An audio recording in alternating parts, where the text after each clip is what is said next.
பேச வரதுக்கு முன்னாடியே தலைவர் சொல்லிட்டாரு, சீக்கிரம் முடிச்சுங்க. ஆகவே தலைவர் கட்டுப்பட்டு சுருக்கமாக கருத்துக்களை சொல்ல விரும்புகிறேன்.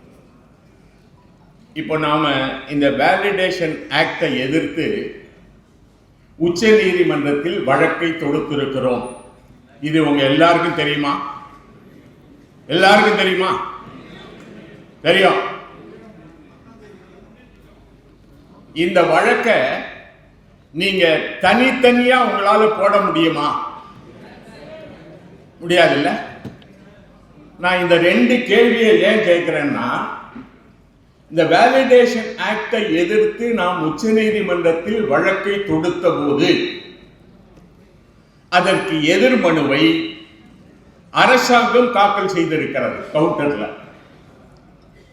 அதுல என்ன சொல்றாங்க அப்படின்னா, இந்த வேலிடேஷன் ஆக்டுக்கு எதிராக இந்த மனுவை நீங்கள் தாக்கல் செய்தது உங்களுடைய உறுப்பினர்களுக்கே தெரியாது.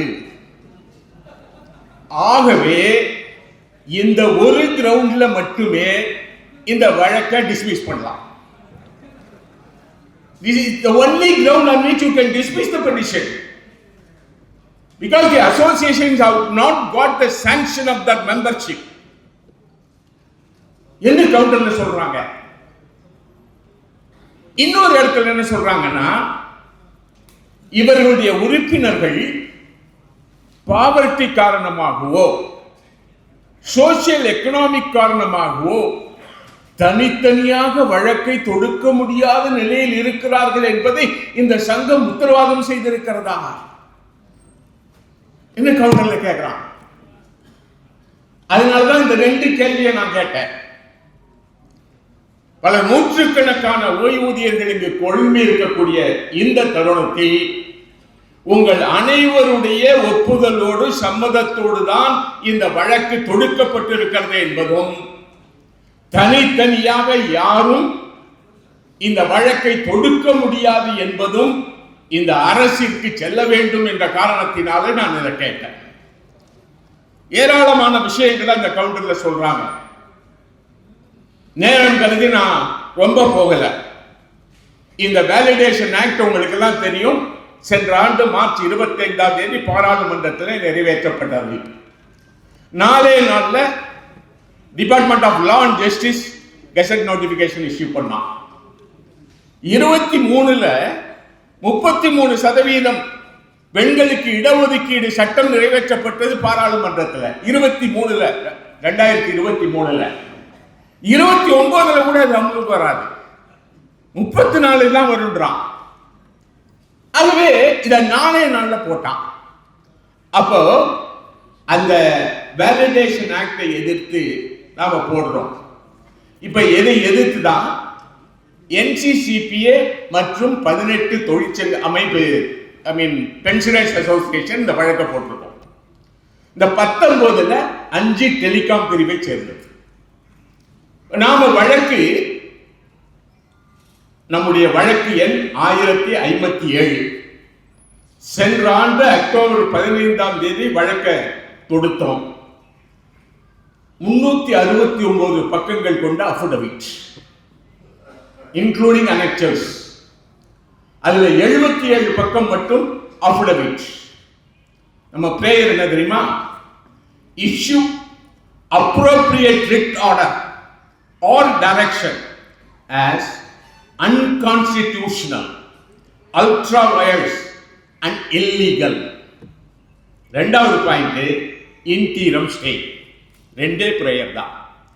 இந்த சட்டம் சட்டவிரோதமானது, அரசியல் அமைப்பு சட்டத்திற்கு எதிரானது. இதை நீங்கள் டிஸ்மிஸ் பண்ணணும், இடைக்கால தடை கொடுக்க வேண்டும் என்பதுதான் அந்த பிரேயர். இப்போ இந்த பிரேயருக்கு நம்ம கொடுத்தப்ப இதை 25 ஜனவரி 17ஆம் தேதி உச்ச நீதிமன்றம் ஏற்றுக்கொண்டது. It was admitted because there was a feeling whether the Supreme Court will accept directly a petition challenging the Validation Acts இந்த கேள்வி இருந்தது. But it was admitted on 17th January 2025. அதற்கு எதிராக தான் 28/1/2026 கவர்மெண்ட் கவுண்டர் ஃபைல் பண்ணியிருக்காங்க. அந்த கவுண்டரும் 301 பக்கங்களை கொண்டது. அதுல 62 பக்கம் மட்டும் கவுண்டர் அஃபிடவிட். அவங்களுடைய பிரேயர் என்னன்னா டிஸ்மிசல் ஆஃப் த பெட்டிஷன். நம்ம வேலிடேஷன் ஆக்டை டிஸ்மிஸ் பண்ணான்னு கேட்கிறோம், அவன் நம்ம பெட்டிஷனை டிஸ்மிஸ் பண்ணான்னு கேட்கிறான். இதான் difference. What is the counter of the government என்று பார்க்கிற போது இதைத்தான் சொல்லுகிறார்கள். அப்ப அதுல பல விஷயங்கள் அவங்க சொல்றாங்க. அதெல்லாம் எல்லாத்தையும் இந்த குறுகிய நேரத்தில் சொல்ல முடியாது. ஒரு பாயிண்ட் என்ன சொல்றான்னா, உங்களுக்கு பென்ஷனை இப்படித்தான் கொடுக்கணும்னு கொள்கையே கிடையாது. No principle for parity for an employee retired with a later retiree in terms of norms, conditions or criteria relating to pension. ஒரு தேதியிலே ஓய்வு பெற்றவரும் பிறகு ஓய்வு பெற்றவரும் ஒரே மாதிரி கொடுக்க வேண்டும் என்பதற்கு எந்த அடிப்படையும் கிடையாது. No condition, no norms, no criteria. எப்படி போடுறான் பாருங்க. அப்ப நாம் அதுக்கு பதில் சொல்ல வேண்டியிருக்கு. டிஎஸ் நாகரா கேஸ கோட் பண்ணி சொல்றோம். அப்புறம் என்ன சொல்றான்னாக்க, பார்லிமெண்ட்டுக்கு இந்த ஓய்வூதியர்களை 2 கூறுகளாக பிரிக்கக்கூடிய அதிகாரம் இருக்கிறது. அங்கேதான் நாங்க பண்ணியிருக்கோம் அப்படின்னு சொல்றான்.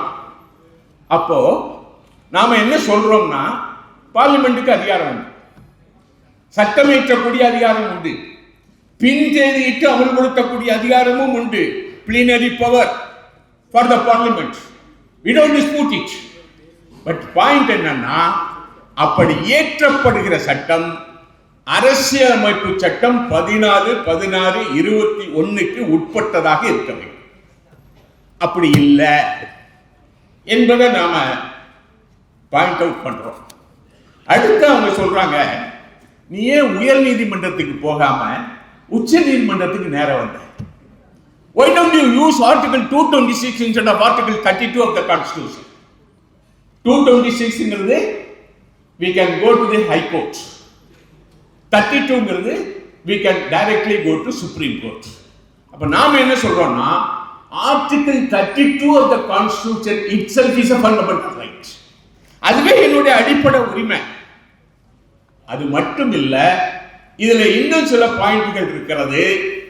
காரணம் என்னன்னா, உயர்நீதிமன்றத்தில், டெல்லி உயர்நீதிமன்றத்தில் ஏற்கனவே எஸ்டர்டி பென்ஷனர்ஸ் அசோசியேஷன் வழக்கு கண்டெம்ட் கேஸ் வந்தபோது டெல்லி உயர்நீதிமன்றத்தினுடைய டிவிஷன் பெஞ்ச் என்ன கருத்து சொல்லி இருக்கிறது என்று சொன்னால், இந்த வேலிடேஷன் ஆக்ட என்ன அதை கோட் பண்றான்.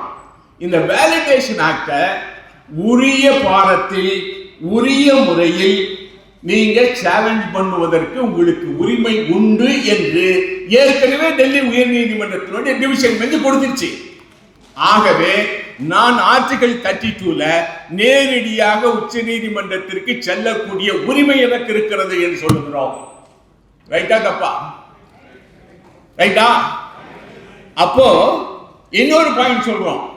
ஹைகோர்ட்டுக்கு போன்னு சொல்றீங்க, ஹைகோர்ட்டினுடைய ஜூரிஸ்டிக்ஷன் என்ன? இப்போ உதாரணமா மெட்ராஸ் ஹைகோர்ட்ல நான் கேஸ் ஃபைல் பண்றேன்னு வச்சுங்களேன், இந்த கேஸ் மெட்ராஸ் ஸ்டேட்டுக்குள்ளதான் பொருந்தும், ஆல் இந்தியா கிடையாது, பேன் இந்தியா கிடையாது. ஆனால் உச்ச நீதிமன்றத்தில் நான் வழக்கு தொடுக்கிற போது அது ஒரு பேன் இந்தியா ஆக்ட். ஆகவேதான் ஆர்டிகல் 32ல நான் இந்த வழக்கை பதிவு செய்கிறேன் என்று கவுண்டர் நம்ம வைக்கிறோம், கவுண்டருக்கு ரிஜைண்டர் கொடுக்கிறோம். இப்படி பல விஷயங்கள் அதுக்குள்ள இருக்கு. அதே மாதிரி ரொம்ப டேஞ்சரஸா சொல்றான், உனக்கு கொடுக்கிற உரிமையும் ஏற்கனவே இருக்கிற உரிமையும் பறிக்கிற அதிகாரம் எனக்கு சொல்றாங்க. எவ்வளவு அயோக்கியத்தனமான விஷயம்! உனக்கு கொடுக்கிற உரிமை எனக்கு இருக்கு, ஓகே, ஆனா ஏற்கனவே இருக்கிற உரிமையை பறிக்கிற அதிகாரமும் எனக்கு இருக்கிறது என்று அஃபிடவிட் சொல்றான் கவுண்டர்ல. எவ்வளவு ஆபத்தான விஷயம் நண்பர்களே. It is a signed affidavit by the government of India. ஆகவே நண்பர்களே, இப்படி ஏராளமான விஷயங்கள் இதுக்குள்ள இருக்கு. பொதுவா நீங்க ஒரு நீதிமன்றத்தில் வழக்காடுவது என்று சொன்னால் உச்ச நீதிமன்றத்தில் ஏற்கனவே நடந்த வழக்குகளுடைய தீர்ப்பை கோட் பண்ணுவது என்பது சகஜ வழக்கம், அதுதான் முறை. அப்படி இந்தியாவில் இல்லைன்னா வெளிநாட்டில் இருந்து கூட எடுப்பாங்க உச்ச நீதிமன்றத்தை பொறுத்தளவில். அப்படி பார்க்கிற போது அவன் ஒரு கேஸை கோட் பண்ணி கொடுக்குறான். அவன் ஒரு கேஸை கோட் பண்ணா நாம 3 கேஸை கோட் பண்றோம். தப்பு, இப்படி செய்ய முடியாது என்று வாதிடுகிறோம். அவே அந்த அளவுக்கு எஃபெக்டிவா அந்த ரீஜாயின்ரை நாம கொடுத்திருக்கிறோம். இன்னொரு சில விஷயங்களை சேர்க்க வேண்டும் என்று சொல்லி இருக்கிறோம். அதையும் சேர்ப்பதற்கு அவர்கள் ஒத்துக்கொண்டிருக்கிறார்கள். இதில் வேடிக்கை என்ன தெரியுமா? பாரா 16 பாரா 18 அவன் கொடுத்த கவுண்டர்ல அதுவே கான்ட்ரரியா இருக்கு.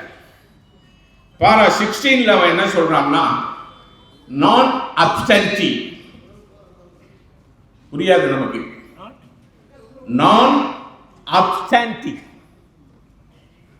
இங்க சில பேர் இருப்பீங்க, லா படிச்சவங்க கூட இருப்பீங்க. என்னன்னு தெரியுமா? குடியாத்த ரகு இல்லையா?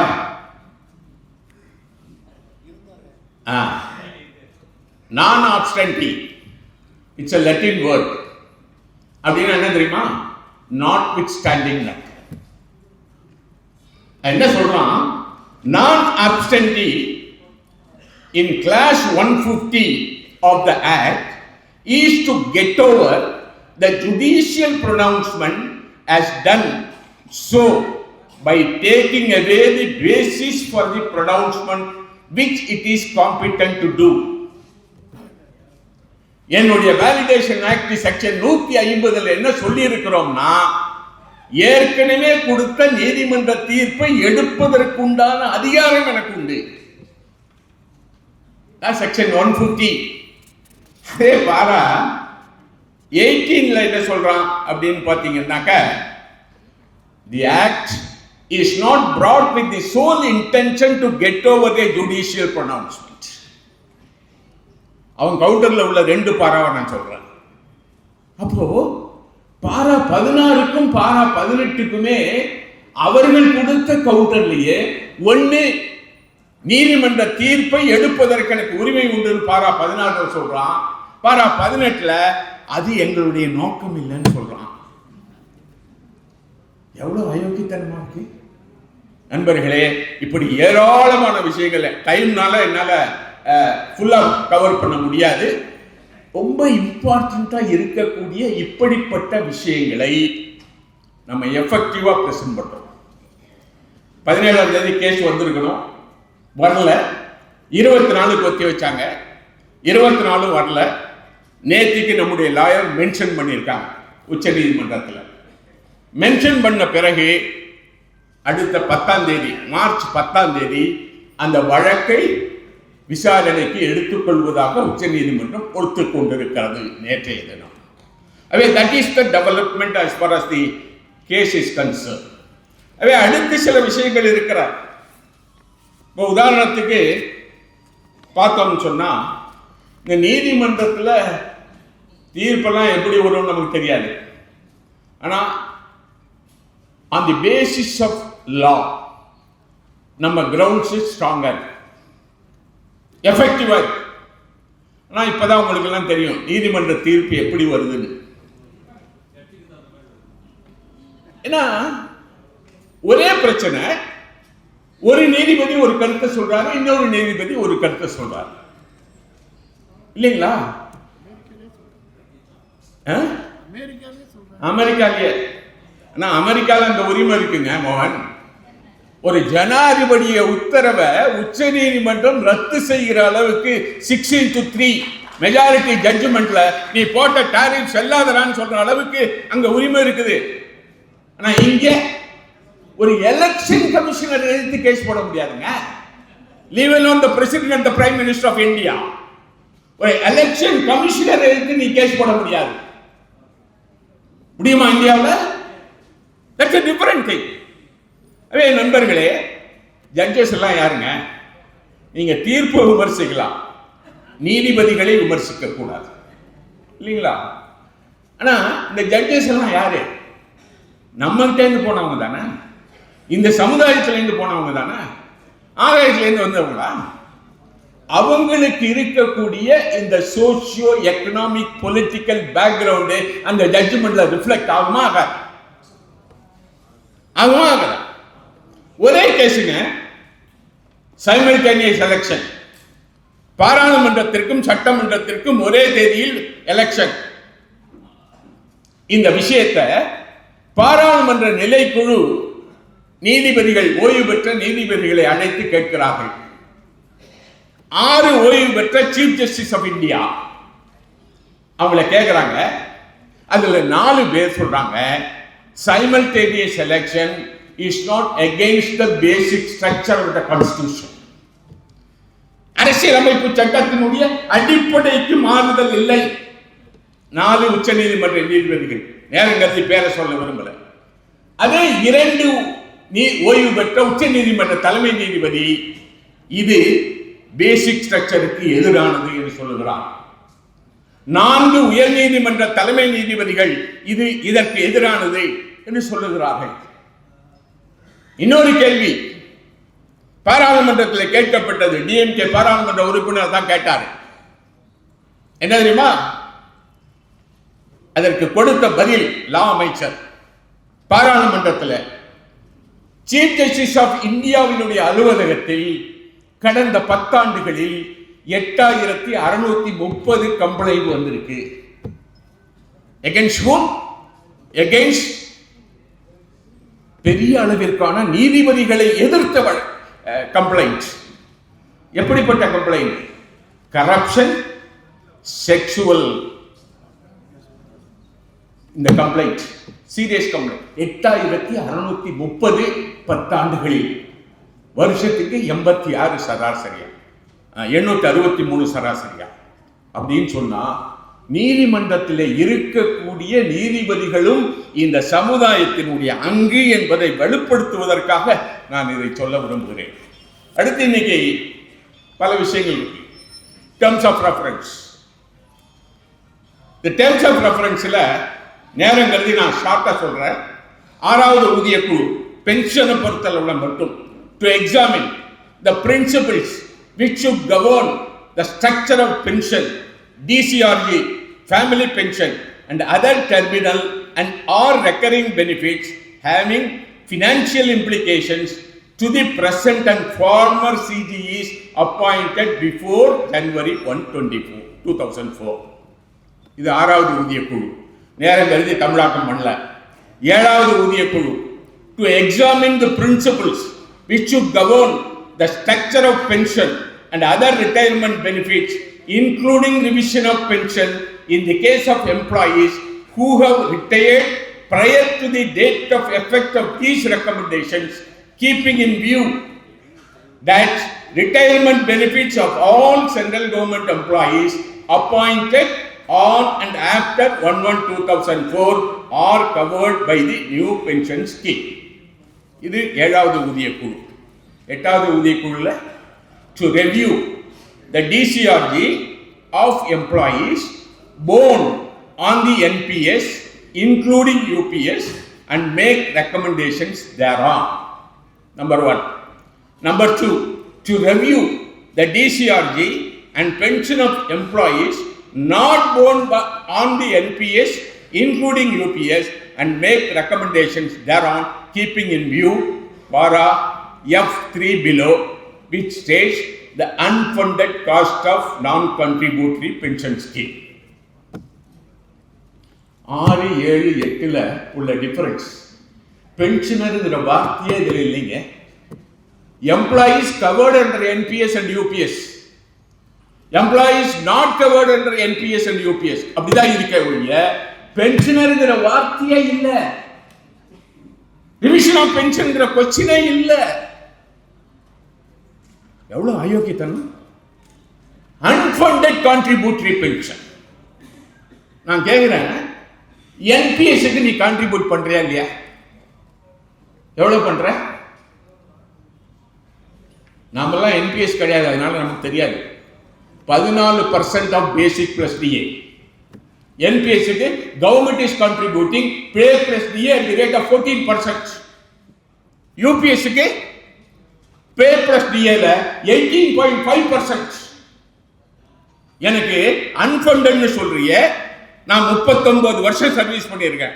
இந்த 39 வருஷத்துலயும் என்னுடைய பே பிளஸ் டிஏல 14% நீ கண்ட்ரிபியூட் பண்ணி இருந்தான்னா எவ்வளவு கார்பஸ் ஃபண்ட் வந்திருக்கும்? லட்சக்கணக்கான அரசு ஊழியர்கள்ட. How can you tell me it is unfunded, contributory, non-contributory? It's a myth. நண்பர்களே, எல்லாம் நம்ம தெளிவா விளக்க வேண்டிய அவசியம் இருக்கு. சும்மா அன்ஃபண்டட்னு சொல்லி போனா போறாது. How we are agreed என்ற முறையில நாம நம்முடைய கருத்துக்களை சொல்ல வேண்டி இருக்கிறது. இப்ப இன்னொரு கருத்து என்ன சொல்றாங்க? பென்ஷன் செலவு அதிகமாயிடுச்சு. உண்மைதான், பென்ஷன் செலவு அதிகம் இருக்குது. ஏன் அதிகம் இருக்குது? பென்ஷனர் எண்ணிக்கை கூடுது. ஸ்டாட்டிஸ்டிக்ஸ் இருக்கு. 6வது ஊதியக்குழு எவ்வளவு, 7வது ஊதியக்குழு எவ்வளவு, இன்னைக்கு 2025 எவ்வளவு ஸ்டாட்டிஸ்டிக்ஸ் இருக்கு. நாம் அதுக்குள்ள போகல. எண்ணிக்கை கூடுது.